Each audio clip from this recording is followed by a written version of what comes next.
Cool. All right. I Cool. reckon we make a start. Hey, You go. Sam. Yeah. Excellent. Well, welcome. Thank you so much for coming to our Megaphone 101 webinar. I'm assuming you can all see my slide that says Megaphone, or else someone would tell me. So yeah, we'll kick off. So of course, we'll start with an acknowledgement of country. So I'd like to begin by acknowledging the Wurundjeri people of the Kulin Nation, who are the traditional custodians of the land on which many of us are on today. Acknowledging probably not everyone is on that land, but I think a lot of us are, and if you're from somewhere else, that's great. I'd like to pay respects to the elders, past, present, and emerging, and extend that respect to any Aboriginal or Torres Strait Islander peoples who are joining us today. And the statement of solidarity. Oh my gosh, my favorite part of any presentation. Whew, love this one. So we are union. We stand united as part of a great movement of workers. Our diversity is our strength. Our solidarity is our power. We respect and take care of each other, and prejudice and discrimination, including misogyny, racism, homophobia, and all other hatreds, have no place in our movement. We rise together. Today and every day, we commit ourselves to achieving justice, fairness, and equality, and dignity for all workers. Solidarity forever. Solidarity forever. Chat. I don't think you can do emojis in chat, but it'll be good. So who are we? So we've got two of us from Trades Hall today. So we've got Ruby Marshall, who's waving, and there's me, there's Sam. And we both work in the digital team at Victorian Trades Hall Council. We both work with Megaphone every day in our roles. And we've also got Seb here. And we weren't friends on Facebook, so I couldn't grab a photo of you, Seb. But Seb from United Workers Union, who's going to chat about some of his experiences with Megaphone towards the end, and then stick around for the Q&A I hope. Thanks, mate. And I'll just quickly speak to what we're going to cover today, just set the standards. So we're going to firstly chat about why petitions are great for our movement, why they work, why they're hopefully going to continue to work. And then we're going to have a bit of an introduction to Megaphone and look at what Megaphone does that others can't do, or why you might want to avoid some other platforms, and why Megaphone is good, not just for us and not just for people who are setting up the petition, but good for the whole movement. And then we're going to learn by doing, and Ruby's going to take over for a little while, and we're going to set up a petition from scratch, and Ruby's going to talk us through, I guess, some tips and tricks of how you set up a petition to be really efficient and do a good job. So with some of the language and things like that. And then Seb's going to talk us through a bit of a case study, which is going to be great. And then we'll have that time for a Q&A at the end. And if you do have questions, there's the proper Q&A function in Zoom, because we're in the proper webinar thing. So so if you do have a question as we go through, just pop it in there so you don't forget by the end, if you like. Okay, so why petitions? So petitions are great for a bunch of reasons. Firstly, they're publicly accessible, right? So they work as free marketing. It's very easy for someone to share a link to a petition. You get to write all the language yourself. You get to get things out there completely for free. And you get to the second point there, publicly shame dodgy bosses. So as we'll see shortly, sometimes that's enough. Sometimes a public shaming is enough, and you don't need to get tens of thousands of signatures. Sometimes you only need to get 5, and an employee can get pretty petrified of that there's a petition with their name on it at all, which is great, which we love. They let us tell a personal story. So a petition can come from a worker on the shop floor, speaking to their experience and speaking to why things need to change. So it's very powerful in that way when it's a worker who's asking for change. And they give us great data to identify who cares about an issue. So if you're building a list about a particular topic, or you want to give people in your database a particular tag, running a petition lets you do that. As an example, if we are running a petition on an environmental issue, let's get to zero emissions, then we'd be able to tag everyone who signed that petition with an environment tag. And then next time we do a fundraiser based on the environment, or another petition that is on an environmental issue, we already have a solid base of people that we know we want to send that to. And you can tag people with anything. So yeah, so depending on what's going on, in your space. So it helps you find new members for your unions as well. So people love to share petitions. It's written all over it that, you know, after you sign it, the first thing it asks you to do is share it. So it helps introduce people to the union space. And then once again, they go into your database and for other marketing down the line. So you can first ask them to sign your petition and then ask them to join your union in a month's time, which is pretty cool. And they work. So speaking to that they work, here are a couple of examples. This is what I was talking about when I mentioned that you don't need tens of thousands of signatures to get a win under the belt. So on the left is a petition for the Perth airport, who are just asking for clean drinking water to be available to their workers, which is part of the Health and Safety Act. We know this. And that petition got 5 signatures, and then immediately they won. So I think what happened was their boss saw that the petition had gone up and then immediately caved and then was like, great, we can't, we don't want this to become a thing. We don't want this to get any bigger. We're calling this right here and now. And then of course a petition can blow up, and when an issue is really deeply and widely felt, we've got this one on the right for a guaranteed wage subsidy to save jobs, which we did get at the start of the coronavirus outbreak as well, which we got 44,000 signatures on, just over, which is awesome to see. And that's a win as well. So you can win big and you can win small. So that's why petitions are great. Here's why Megaphone is great and kind of our preferred platform for the space. There it is. Oh my gosh. First of all, what a beauty. Holy smokes, does it look great? So we'll just talk through a few points. So it's free, it's progressive, and it's union. So Megaphone's free for everyone who uses it. It always will be. It's progressive, meaning that we don't host shitty petitions like some other platforms will. And it's union. So, you know, we're all comrades here. We help each other out and support each other. We share each other's petitions and things like that. So it's good to use a union platform. Yes, and we don't host shitty petitions. So some other very popular petition platforms might share petitions to vote no on marriage equality, or, you know, do a recount on the plebiscite or whatever, and things like that. I can't think of them right now, but there were so many examples of shitty petitions on GetUp. You know, let's name and shame. That's a couple of reasons why Megaphone's great. Secondly to that, you get all your data. So if you get in contact with us after the petition, we'll send you all the data that you need, or that you're after, of people who signed it. So if you have a petition that gets 10,000 people on it, you're like, great, I'd love to ask these people to join our union or to sign this other petition. We'll send that all to you. We won't sell it back to you like other platforms will, because it's yours.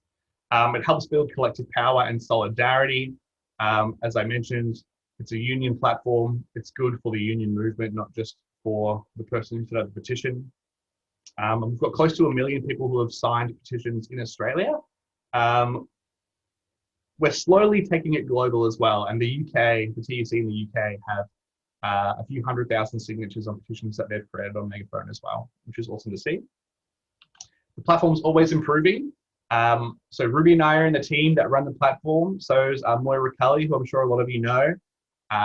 And so we're always contactable. So we'll pop our emails in the chat, and hopefully you will, we're people that you see around, and we want to hear feedback on the platform. I know Ruby's been doing a lot of phone rounds recently to ask people what they think of the platform and what can improve.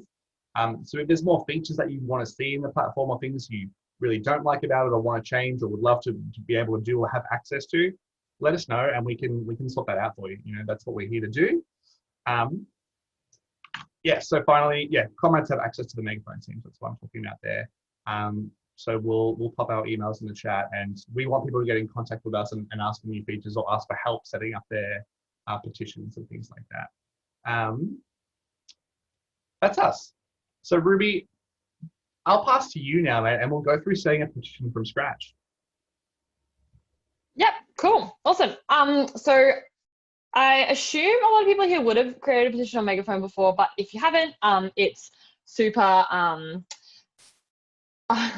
worries, Seb. Yeah, it's really straightforward. It's super easy. You can create one basically within like 5 minutes. So yeah, it's really easy. So basically the steps are, you just need a petition, like the formatting, you just need a petition title. Need to figure out who you're petitioning. It's like, yeah, who you want the petition to be targeting. What is it you want them to do, the person you're targeting, what you want them to do as a result of the petition, why the petition is important. You can also add the location. So if it's a really location specific campaign, you can do that. And then we go ahead and we add an image and categories to the petition to make it more like, make people want to sign it more. And the categories really help us in the back end with like data, figuring out who is interested in like what topic. So I'll take you through that now. So I'll just share my screen, Sam. Okay, I'll stop sharing, my friend. Yeah, cool. There you go. Awesome. Alrighty. Everyone see my screen? Awesome. So this is the Megaphone website. So on the front end here, we've got a few different options. You can click up here, start a campaign, or there's a button here. So either or takes you to the same place. So we're going to start a campaign. People who've used Megaphone before, you might notice that there's a bit of a new layout. Yeah, that's just, they've just upgraded it a bit. So yeah, so here we go. We're going to start with a petition title. So I've like pre-prepared a petition about Medicare. We actually already have a petition that the ACTU is running about Medicare and the cuts that the Liberal government wants to make to Medicare, which is doing super well on Megaphone right now. It's already got 54,000 signatures, but just because it's a relevant topic at the moment, I'm going to make a petition about that to show you an example. So I've just got pre-prepared text written here. Cool, so start with the title. Don't cut Medicare. It's short, it's simple, and it's clear what the ask is. So generally we say try to keep it to less than 6 words. So yeah, just want to make it super obvious. Also with this, whatever you make the title, the petition title when you first create the petition, that's what the URL will be. So like it'll be megaphone.org.au/petition/ and whatever you create the title initially to be. So if you think that you'll like change it a little bit later on, like you can totally change the title of the petition, but just make sure that it's something that's going to still make sense later for the URL. But yeah, just to keep in mind. Cool. Next, we're going to go who can make it happen. So yeah, this is like who has the power to make the change with the thing that you're targeting. So could be, I feel like a lot of our petitions at Megaphone are targeted towards Scott Morrison and the Liberal government because they suck, but they're in charge, so we need to petition them. But you can also target like specific bosses within workplaces, a company CEO, or even like a local politician. So including their full name and title is best. Depending on who it is, obviously, like if it's like, yeah, a more like a boss that people won't know who that, like their name out of context, yeah, important to put their full title in. But for this, in this case, I'm just gonna put Scott Morrison because I think most people will know who Scott Morrison is. So there we go. And yeah, once again, you can change this later, so don't stress too much about this stuff. Cool. Next is what needs to happen. So this is the way I like to think about this, as it says here, is if you were writing a letter to Scott Morrison about cuts to Medicare, like what would you say basically?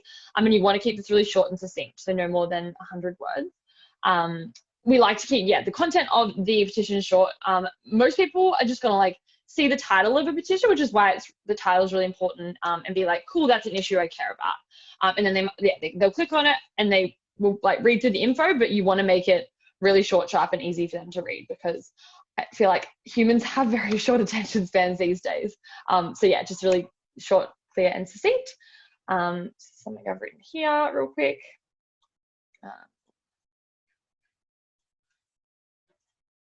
So Scott Morrison and the Liberal government want to make over 1,000 changes to Medicare from July 1st. These include important treatments and surgeries that many people require. Sign this petition so we can show the Morrison government just how many people oppose these cuts. Short, simple, to the point. Cool, so next we've got why is this important? So like, yeah, this is like why other people should join you in your campaign for change. A really effective thing to do in here is to like tell a personal story, or like using like facts, a combination of like facts and stories and feelings to really like get across to people. So for a lot of people, like for like a lot of petitions, they'll be created like by a worker, like about their workplace, and that worker will like tell their specific story. Like we had one example recently of an apprentice who didn't have a safe like apprenticeship, So he like made a petition that was like, everyone should have safe apprenticeships. Like, this is what happened to me, and I don't want this to happen to anyone else. So that's a really good way to do it. Yeah, so I've got people all over Australia rely on Medicare for their healthcare needs. These cuts will mean people will have to pay hundreds, if not thousands of dollars out of pocket for certain procedures and surgeries. The Liberal government has already cut billions of dollars of funding from Medicare, and we cannot let them get away with it anymore. So I feel like Medicare is a really would be like very widespread thing that people care about, because like it helps everyone. So yeah, just like appealing to that. Cool, then we've got next, where is it? So like I said before, if you've got a specific location, so like maybe if there's a workers' strike, like, and it's in a specific town or city or something, you can mark that, and then it'll come up on a map at the bottom of the petition. And that also, like, people can like search for petitions like by location as well. I don't know if a lot of people like do, but that's an option. So you can like do that here, and it'll come up with a map. So I'll just put something in here now. So let's do Paramount. There we go. Just so you can see what the map looks like. Cool, and then we're going to hit publish. So when you hit publish, your petition will be live. We do have to moderate it first. That's just like so that we can make sure that like if any petition is inappropriate, we can hide it. But basically, yeah, your campaign is live now, but it is really hard for people to find your petition until like you advertise it really. I don't think heaps of people just go on Megaphone and just like look through the petitions. Like definitely some people do, so people can find it, but 100% like don't stress too much. Like you can still go ahead and make edits. You can also, if you want to create a petition but don't want it to be live just yet, once you've hit publish, you can go into settings and you can go and hide the petition and then reactivate it whenever you want. So just down here you can go hide petition. Cool. Ooh. All right, so yeah, this is what the campaign page will look like once you finish creating it. So as you can see here, campaign created by Ruby Marshall. Here's where you can add an image. Images are really important for petitions. I think people are 70% more likely to sign a petition if it's got like a really good image. And the image, the dimensions of this image up here, it's 725 by 300 pixels for that one up there.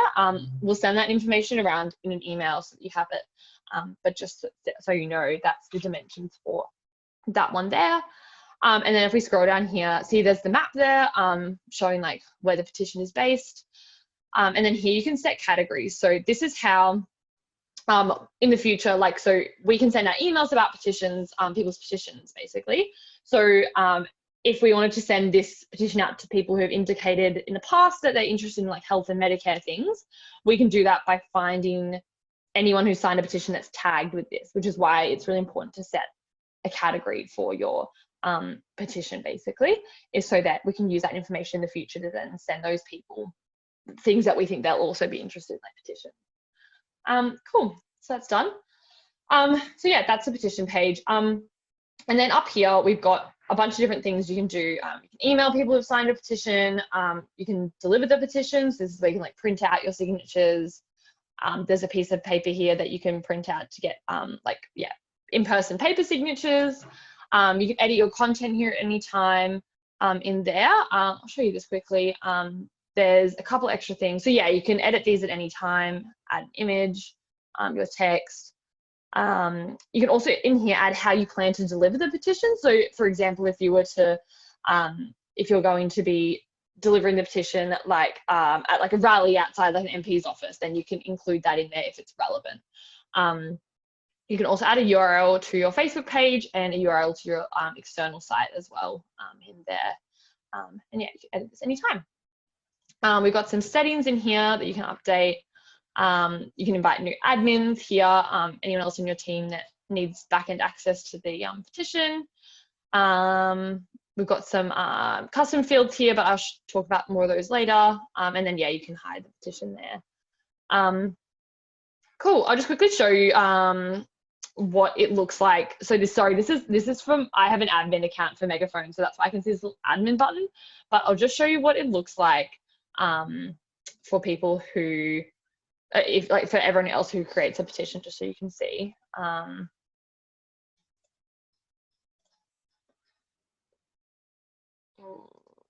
we see that all right? The stronger wage theft laws now? Awesome.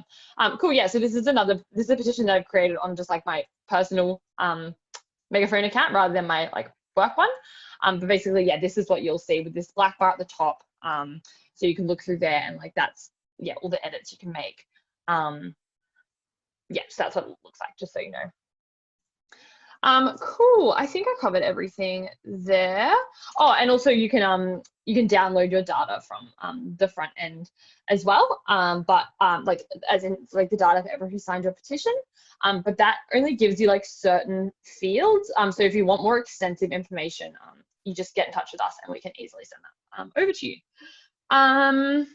Let me just quickly check. Oh, and another thing is, once your petition is created, has reached 100 signatures, you can also create events on Megaphone. So yeah, if it's an event where you're going to be like delivering the petition, really handy to like have that connected to the petition on Megaphone.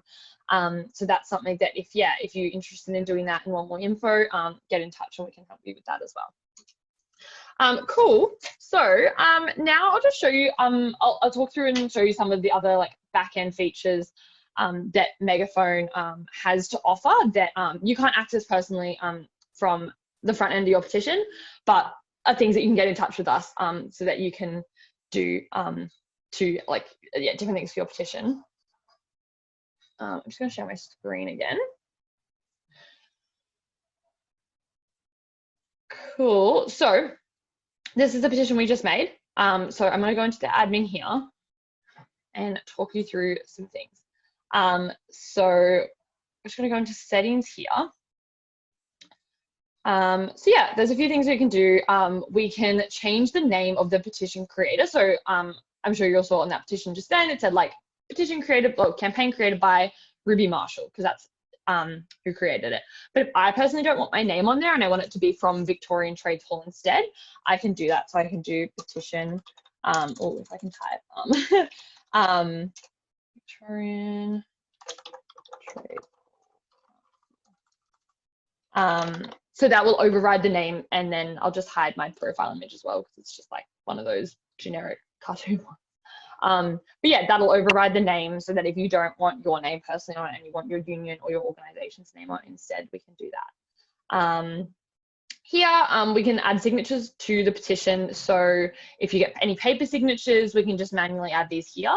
It also can be useful if you're just starting off a petition to just like chuck some fake signatures on there so it doesn't look like there's 0 signatures on there, and then like we just take those off later once you've like got the ball rolling. Cool. We can hide recent signers if there's like privacy reasons, like yeah, for any reason. Signature form. Cool, signature form. So here we can add custom fields. So I know a lot of people like to add custom fields. They can be super handy when we like if for example, yeah, you've got like a specific petition about specific workers. So like for example, at the moment there's one about ANZ workers not wanting their super to be taken out of their pay. So we added a custom field for them that was like, I am an ANZ worker, so they can find out who that signed that petition is an ANZ worker. So here's where we can add this view here. Yeah, sorry, just to clarify, this is stuff that we can do on the back end for you. So you do need to get in touch with us so we can do this for you. But basically, yeah, so for Medicare, you can see all the example ones I've done before here, but basically Medicare, and we can do a checkbox, a text field, or a drop down of the different options. So maybe for this one, it's like, I am a Medicare user. Not a very good example, but you get what I mean. You can also add a disclaimer. So like for some of the ones around like visas, like migrant workers, like they'll like have like a tick box that's like, I am on a working visa, and then the disclaimer will just be like, this information is confidential. Cool, so that'll add that there. We've also got this decision maker communication, so you can change your petition to not just be like a regular like sign a petition. You can have it to like send a letter to the decision maker. So once again, yeah, just get in touch with us if you're interested in doing that. And we basically just need to know the name of the person you're targeting, their email address, so that like every time someone signs it, it'll send that decision maker an email. And then we just need a subject line and the content of that email that you want to be sent as well. We can set that up for you. What else is there? Here we go. We've got social media. So we can do custom social media for you. So like when people click share on Twitter, it's already got a pre-written message there for them. The generic one, if you don't like want to have this, is just like sign and share this important petition. But if you want it to say something specific, you can do that as well. And yeah, we recommend that you send us an extra, like a different image for social media sharing as well, just because it's like the image at the top of the petition is quite like wide and long. So the dimensions for a social media image is 1200 times 630 pixels. But once again, we can send that information around. But yeah, if you just like want custom share messages for social media, you can send that through and we can pop them in here. Cool. So let me just check my list and make sure I've got everything there. Oh, another thing is partnerships. So it's not in here, but like it's in a different part. But basically, we can put your create a partnership for your union or your organization, which basically means every petition you make will go in that partnership. And the main thing that does, when we create a partnership, we put your logo on that, and then when we put that petition under your partnership, it just like puts your logo on the petition basically, and then when people click on your logo, it takes them through your partnership that has like a bit of information about you and stuff like that. Yeah, I think I just mentioned again, data download. So yeah, we can download a CSV file for you and send that to you with more like extensive information about your petition signers. So email us anytime about that and we can send that through pretty much ASAP. What else have we got? I think I've got that. Oh, there's like another thing here. Here we go, after signing. So we can change the default thank you email for people who sign petitions. It's just kind of like, congrats on signing the petition, like, can you please share it on social media, basically. But if you do want another ask in that auto reply email, we can change that for you. Once again, just get in touch and we can easily make that happen for you. We can also do custom redirects after people sign. So a bunch of different stuff that prompted to share. We can put an iframe. We can redirect it to a different website. We can promote another one of your petitions after it, or an event you're running, that kind of thing. Cool. I think that's everything. Yeah, I guess the only other thing is that like what Megaphone can do for you is we have like a list of over 900,000 people, and basically we can send an email out about your petition to people on our list, not the whole list. We try to be really specific. So like if your petition is about health and Medicare, we'll probably just send it to people who've signed health and Medicare petitions before.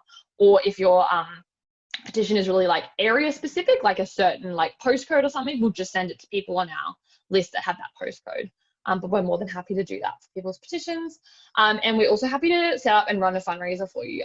We've got Sam, our fundraising organizer, who is more than happy to do that for people. So yeah, I think that's everything. Oh, I see there's some stuff in the chat. Let's quickly check this. That's mostly me in the chat. Oh, no worries. We did have a question about, yeah, who would we email? Email? As in getting the data from a petition list, I think. Okay, yeah. Yeah, so, oh yeah, Sam, perfect. Sam's put my email in there. So yeah, just email me anytime. This is my job basically, so don't feel bad to like reach out anytime. I'm happy to help at any time.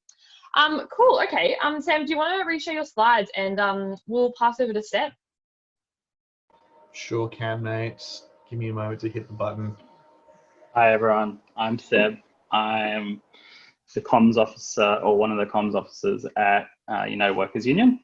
And specifically, I handle what we call food and bev, which is basically dairy, poultry, and food manufacturing primarily, and then also logistics. But today I'm going to talk a bit about our campaign at McCormick's that was earlier this year in February, March.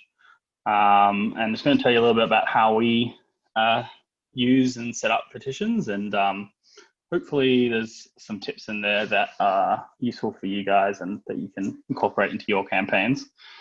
So yeah, obviously just a little context on McCormick's. It was basically a 6-week strike that happened starting at the end of February through to the end of March.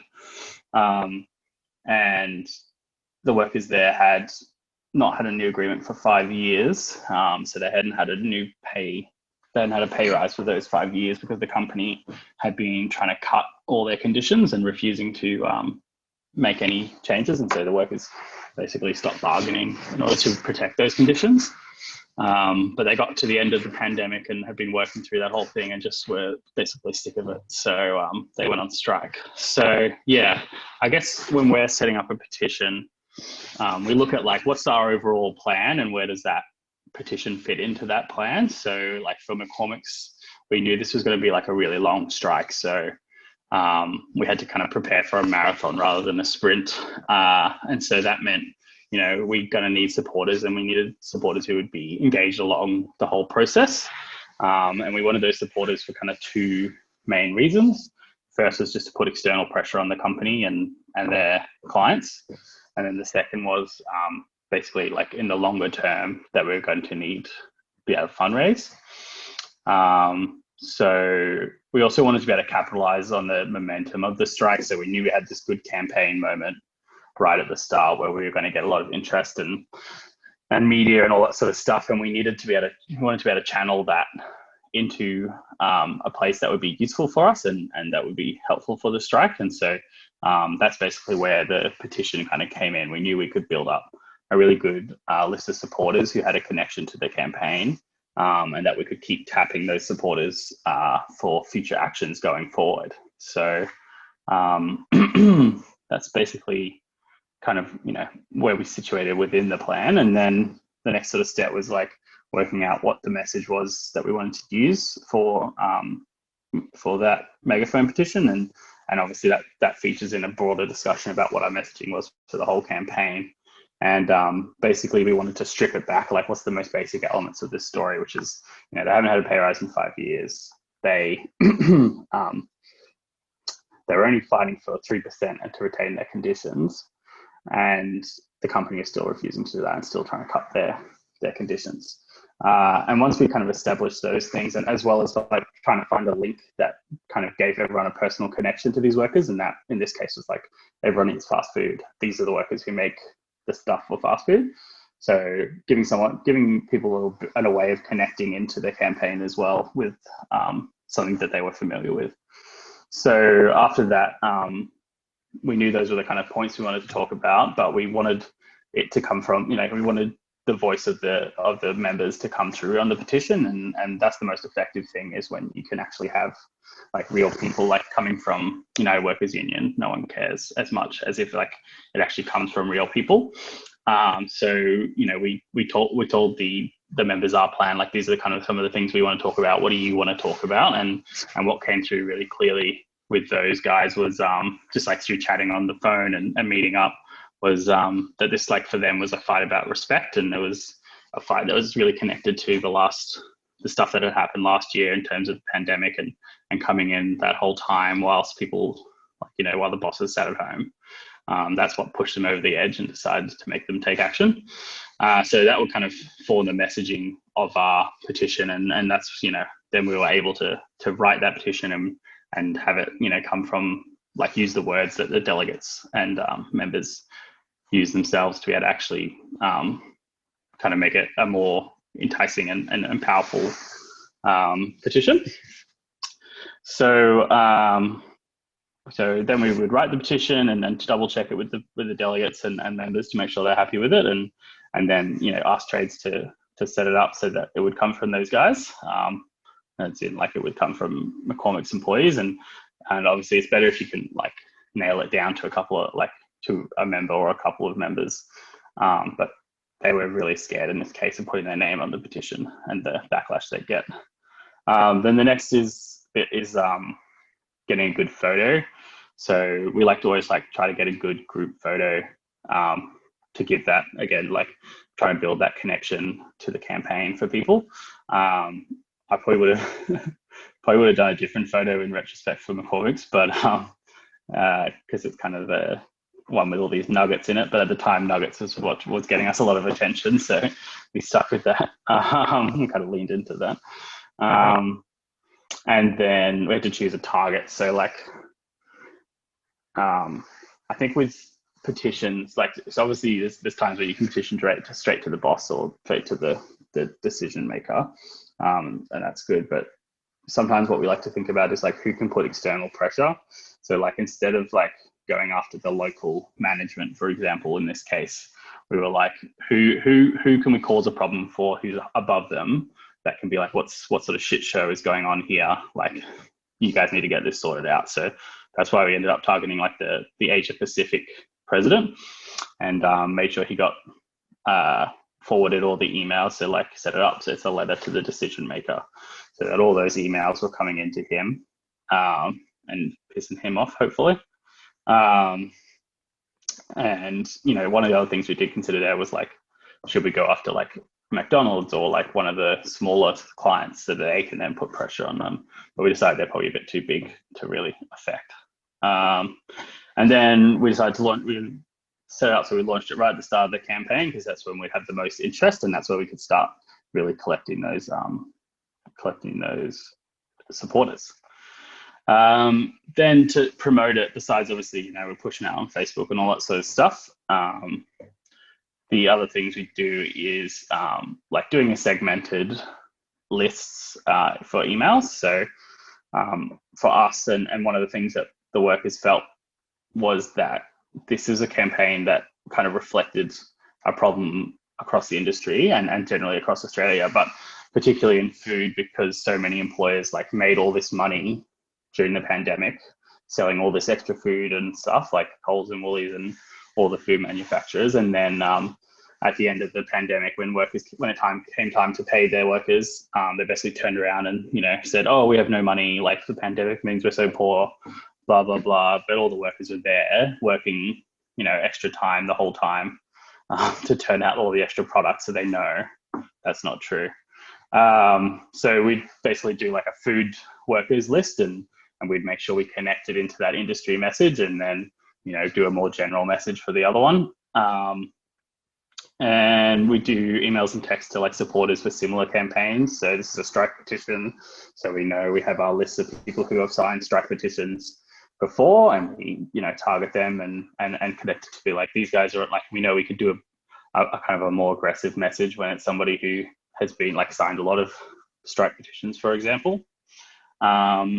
And the other way we segment lists is local issues. So trying to connect people to be like, oh, I live in Clayton and these guys are on strike in Clayton just down the road, or I work in Clayton, these guys strike just down the road. So giving them that reason to get involved. And we also use text and stuff like that. So like for our more committed activists who have signed multiple petitions and we have their numbers for, we'll shoot them a text at the start and get them on board and try to get them sharing it as well with their own networks. And we do that for local members as well, both to ask them to come out and support the workers, but also sign the petition. And then, yeah, I guess some of the things I might be repeating a little bit about what Ruby said, but just talking about like working with the Megaphone team. One of the best things you can do is ask them to help, like send it on their Megaphone supporters list. These are really like red hot lists, and they give you a good bump that kind of really helps build that momentum. So getting those early signers on kind of starts pushing people to sign and get involved. Definitely recommend changing the petitioner. Like I say, like coming from a kind of faceless union isn't as good as if it comes from an actual person.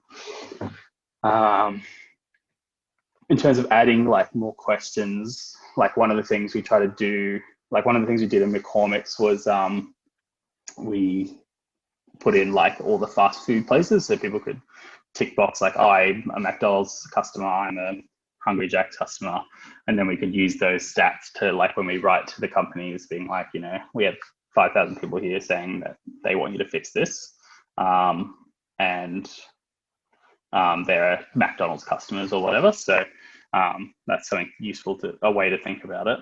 And definitely, yeah. Also, like we use the emailing the decision maker a lot, and we find that it's a good way of showing how much support we have. Like, if you're confident you're going to get a lot of signatures, we definitely recommend that. Yeah, and the other thing they can do is when you have a fundraiser or something, a related campaign ask, getting it to redirect to that. So the automatic redirect goes to share ask. Is that right, Ruby? Yeah, but if you have like another campaign action that you want, you can ask them to redirect that to after people sign up, redirect it to that, which could be cool and useful. And also, I just recommend like keeping them in the loop, because they come up with cool ideas of their own and ways that they can help. Like, for example, when we were doing the McCormick's one, San offered to set up their own fundraiser. And so that was like a cool way of us collecting extra money for the strike that they wrote all the copy and they ran it past us, but and they handle all the promotion, all that sort of stuff. So when you're in that sort of campaign time where you're got so much to do and really kind of running around, it's a huge like bump to be able to have access to that. And I guess my only other tip is just trying to keep, like for our McCormick's one, it was really important that we kept engaging those supporters and keeping them updated with the latest on the campaign as it went along, because we wanted to keep being able to tap those guys for things like fundraising and online actions. We had like a couple of like Twitter thing and a few other sort of things that we had along the way. So it was good to have that list of kind of 4,000 people that you knew like a good percentage would be able to like come out and do something for you if you asked. So yeah, I think that's everything. Cool, thanks, Deb. That was really great. Did you want to make your plug now? Oh yeah, I've got a prop as well. So workers at General Mills are on strike at the moment, and they're going into it'll be end of this week will be the start of their 4th week of striking. And so tomorrow we have a national day of action where we're trying to get, we're going to do doing like kind of little protests and stuff in every state. And we're also going to do like a Twitter thing where we're kind of tweeting at General Mills and trying to make them, trying to shade them a bit and get a bit of knowledge about what's happening there out. I've just chucked a link in the chat, which I accidentally sent earlier. And there's also a graphic that I'll chuck in there as well. But yeah, if any unions want to jump on that and give us some support, I think the workers would really love that. And we just kind of want to create a lot of noise and freak them out a bit that it's getting bigger than it was, and it's kind of like the 2 key times tomorrow. Like we're going to do like a 9 a.m. push, but then we're also going to do like a 3 p.m. push for our like WA comrades. So yeah, if you have time tomorrow, that would be really cool. And the taco and we also have this one. These are for we're doing little actions outside supermarkets where we're talking to customers of Old El Paso and Latina Fresh. So those are their 2 big brands, about like what they've been doing. And basically this is a $1 billion company who are basically treating these workers like shit. So get on board. Awesome. Yeah, such good props. Amazing. Yeah, everyone get around that. Awesome. Cool. I think we will go into Q&A time now. If people need to head off, that's totally fine. We're going to send around an email with like some further like all that information, the slides that we have used, a little like another little PDF with like everything that Megaphone can do basically, and also like our contact details so you can get in touch. But if people have questions, go for it in the Q&A box. Keep an eye on the chat. And if there are none, that's fine too. Oh, and also, Yeah, and we're going to be doing a series of webinars. So this will be the first of many. So if there are specific things you want to know about the platform, or about fundraising, or about distribution and getting publicity and getting things out there, let us know those as well. Yeah, and then we'll yeah, love that feedback and base the next couple of webinars off what people are after. Yeah, definitely. But yeah, Oh, yeah, we're also going to be recording, we've recorded this webinar as well. So if anyone else in your team, if you think it's be of interest or use to them, we'll send this around as well, for everyone. Cool, we've got a we've got a chat. question from Rose. Yeah. Oh, you We got do. it? Yeah, what are the best use of custom fields you've seen? Well, Seb had some great ones for the General Mills one. We basically had like, I'm a Red Rooster customer, I'm a Macca's customer, I'm a KFC customer, I'm a Nando's customer, because McCormick's like made all like the sources for those places. And I think that was a really good way of just like showing like how many like how like McCormick's makes products like all these different places that most people have eaten at. So that was good. And then also just like more specifically, like, I guess, yeah, just like ones where it's like about a specific workplace, like this current ANZ one, asking people if they are ANZ workers, so that the organizers of that campaign can specifically reach out to ANZ workers and like work with them further to take further action. Yeah. Yeah, so it's normally just things that link the person who's signing the petition more closely to the company or to the ask, right? So yeah, I'm a customer of this, I'm a union member, I'm this, I'm that, I use Medicare, those things, yeah. Yeah, just like anything that would be useful. Like if you like, it depends on your campaign strategy, but if you're wanting to specifically like reach out, like if it was some sort of hospitality campaign, like, and you specifically want to reach out to hospitality workers, if like you want to like get their story or something, that's like really useful for that kind of thing. Yeah. Cool. Cool. Any other questions from anyone else? All good. If not, we'll send around more info, and you're like welcome to email us questions anytime.